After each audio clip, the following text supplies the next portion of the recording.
नेपालको कुन प्रदेशमा कतिवटा जिल्ला छन् भने सूत्र के गर्ने त ठुलोदेखि सानो गर्ने हैन ठुलोदेखि सानो ए बले जिके सुधार मुला भन्छ वा कमदेखि बढी क्रम मुसुक्क गल्बको वा एमएसके जिएलबिओ प्रदेशहरू अब यो प्रदेशकै जिल्ला जस्तै मानौ ए भनेको ए बले जिके सुधार मुला भन्छ नि ए भनेको 1 नम्बर प्रदेश कोशी प्रदेश 14वटा जिल्ला ब भनेको बागमती प्रदेश 13 जिल्ला अनि ले भनेको लुम्बिनी प्रदेश 12वटा जिल्ला जी भनेको गण्डकी प्रदेश 11वटा जिल्ला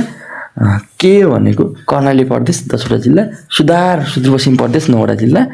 अनि मु भनेको मध्य प्रदेशमा 8वटा जिल्ला जम्मा सबै मिलाएर 77वटा जिल्ला यसरी याद गर्ने है त।